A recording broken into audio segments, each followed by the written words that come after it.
Assalamualaikum warahmatullahi taala wabarakatuh. Alhamdulillah rabbil alamin. Wassalatu wassalamu ala asrafil anbiya'i wal mursalin wa ala alihi washabihi ajma'in. Alhamdulillah, syukur kepada Allah SWT kerana dapat lagi kita bersama pada kali ini tutorial mengenai bagaimana tuan-tuan sebagai staf UTM untuk membayar zakat bersama dengan Pusat Islam UTM.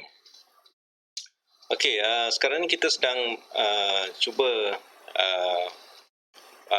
agak agresif lah untuk meningkatkan bilangan pembayar zakat dengan bersama dengan Pusat Islam.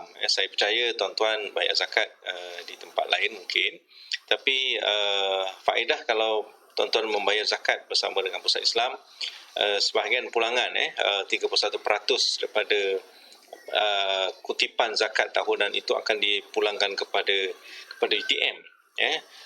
Tahun lepas kita mendapat sekitar 2 juta ringgit Malaysia 2 juta. Pihak Majlis Agama Islam Negeri Johor memulangkan kepada UTM lah, dan Pusat Islam adalah pihak yang bertanggungjawab untuk menguruskan zakat.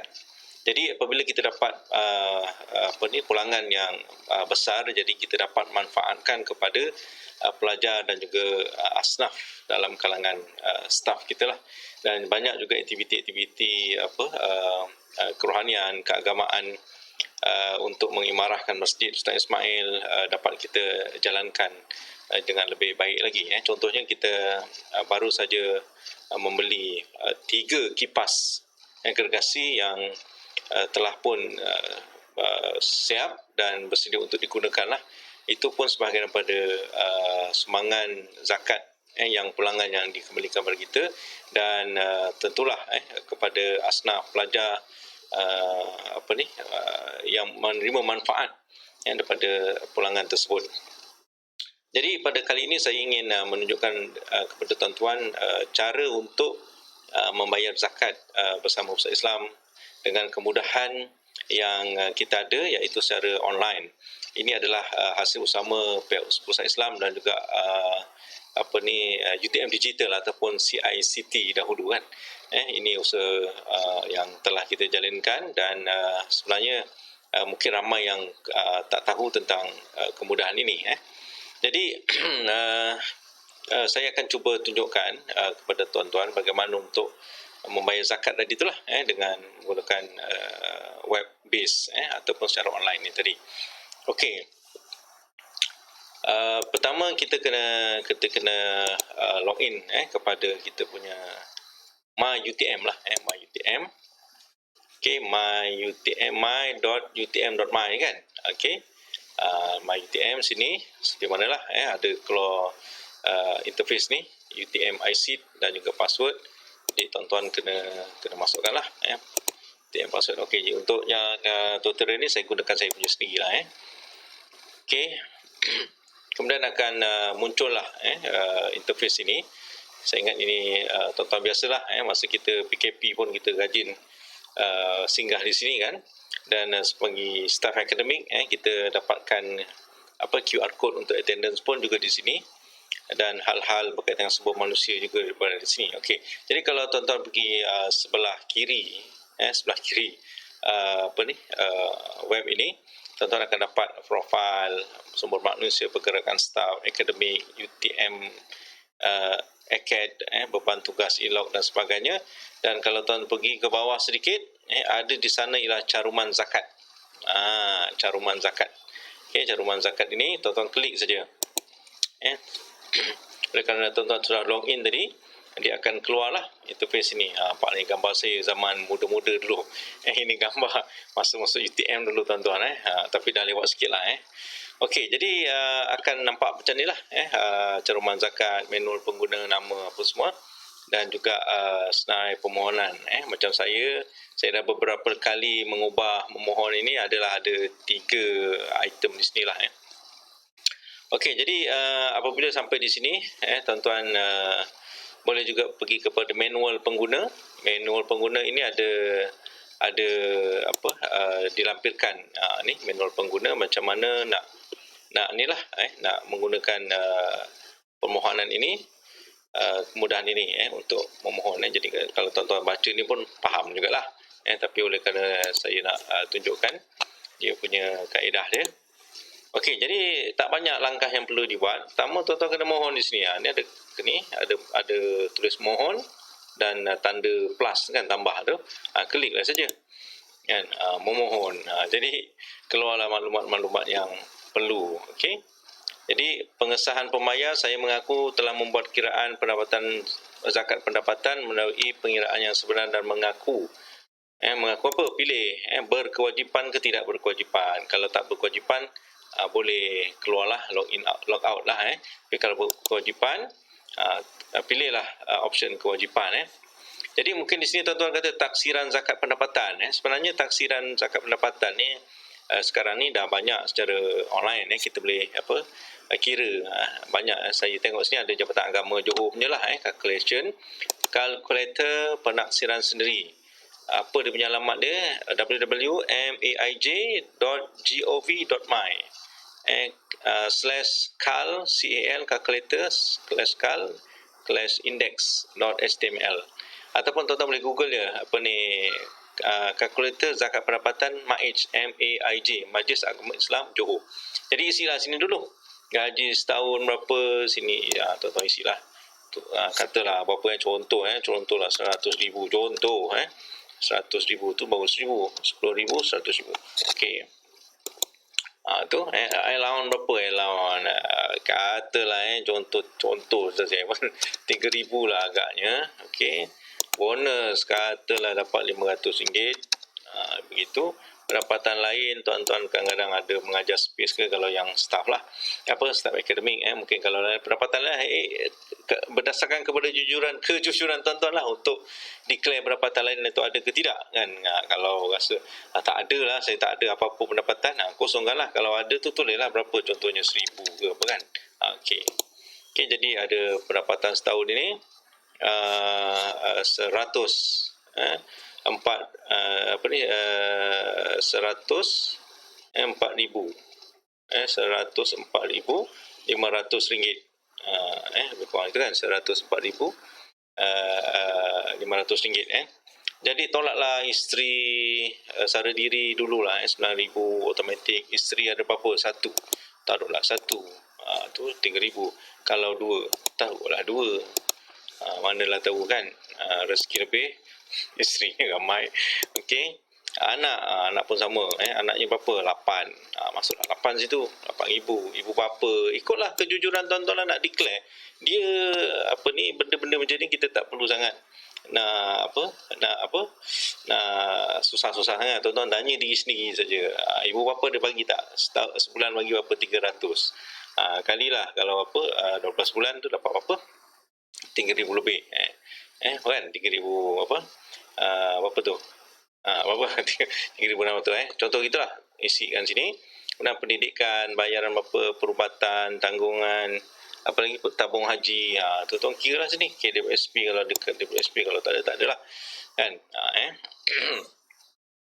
Jadi isikan ni semua maklumat ni, dan dia akan automatik lah total berapa sini.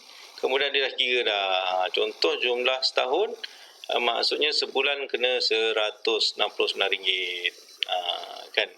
Jadi pendapatan yang dikira zakat 2.5% saja. Jadi kalau perbelanjaan itu berapa? Contoh sini 81,000. Jadi tolak. Kira zakat yang dikenakan 2.5%, tinggallah 2,000 lebih kan. Jadi bagikan 12 bulan, dapatlah 169. Jadi kat situlah. Kemudian kalau tuan-tuan nak isi maklumat ni, silakanlah. Kalau tak ada, ya faham gini sajalah, ambil zakat yang wajib sebulan. Dalam kes ni RM169.79, ataupun bundarkan kepada ratus yang hampir RM170. Jadi kat sini dah adalah jumlah ni, dah tahu berapa kan. Dah tahu kan. Okey, untuk macam kes yang saya tunjuk ni, saya punya ni potongan zakat semasa dah adalah 300. Kalau tuan-tuan belum ada, tuan-tuan kena dia punya interface lain, tetapi dia ada beberapa kategori. Contohnya dalam manual pengguna ni dia ada kata okey, sekejap ya. Ni contohnya potongan zakat bulanan bagi permohonan baru membuat potongan. Jadi maknanya kalau tuan-tuan first time menggunakan sistem ni, potongan zakat bulanan, pilihlah situ. Ataupun penambahan potongan zakat, macam contoh yang saya ni, maknanya zakat pendapatan tu kita pilihlah sini, penambahan potongan zakat. Kalau tuan-tuan mungkin pengguna baru, pemohon baru, maksudnya dia punya nanti ada drop option ni, dia tulislah pengguna baru kan, ataupun pengurangan.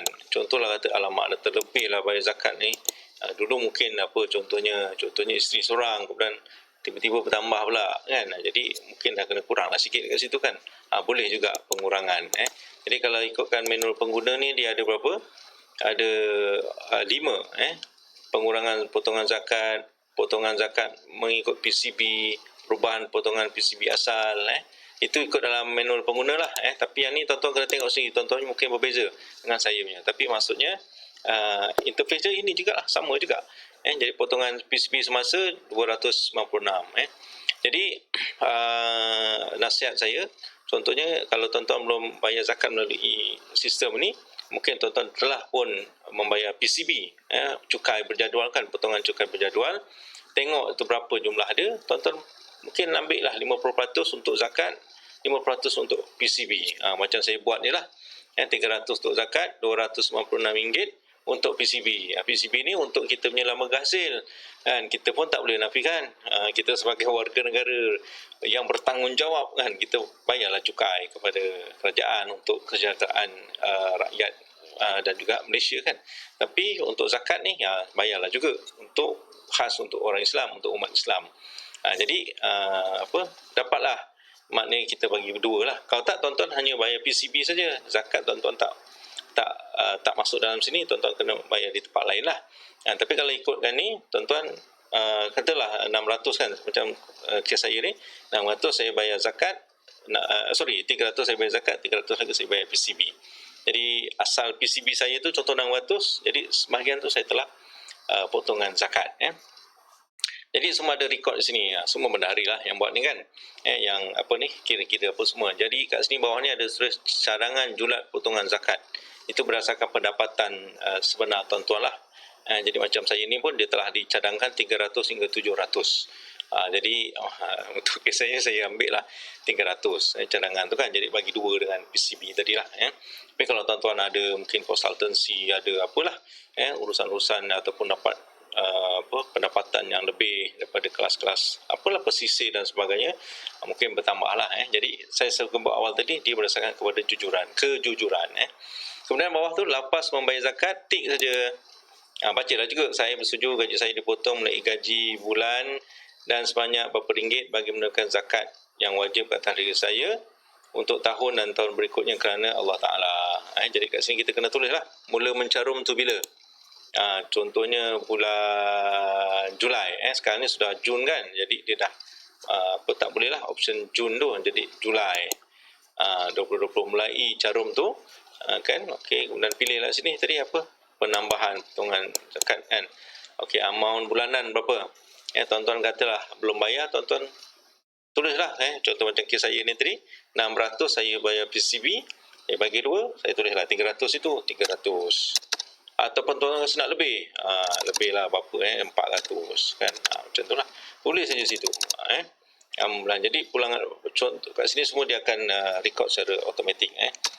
Contoh 400 kan. Jadi kalau untuk potongan zakat, penambahan, jadi kat situ ada mungkin tadi option lain lah. Option lain, tadi saya sebut pengguna baru, ataupun pengurangan, ataupun nak mengikut PCB kan, dan sebagainya kan. Kat sini ada maklumat PCB kat sebelah tu, tuan-tuan tengok. Jadi kat situ saya buat. Jadi semua dah isi, semua ni dah isi.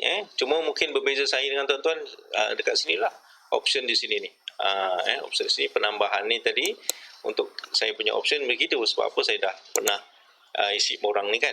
Kalau yang belum pernah isi melalui sistem ni, dia akan tulis lah baharu ataupun kes-kes lain lah, potongan pengurangan ke penambahan ke sama dengan PCB ke apa kan. Jadi macam tu saja, tuan-tuan boleh tengok sini, dan kalau tak faham tadi saya sebut boleh rujuk pada manual pengguna. Kemudian hantar ni, kalau saya hantar ni nanti ada record dekat situ jadi saya tak nak hantar okay, sebab apa, saya rasa saya masih sesuai lah bayaran yang saya dikenakan ni, saya sesuai. Jadi itu saja yang perlu tuan-tuan lakukan sebenarnya untuk membayar zakat melalui sistem online yang telah disediakan oleh pihak CSCT ataupun sekarang UTM Digital kan. Jadi mudah-mudahan sedikit tutorial ini dapat memudahkan tuan-tuan. Marilah kita berzakat, wa aqimus solah wa atuz zakat. Jadi zakat ini kita pernah faham adalah sebahagian daripada rukun Islam, dan banyak manfaat dia kepada warga UTM khususnya kepada pelajar, dan juga kita ada juga bantu untuk staf pun ada juga.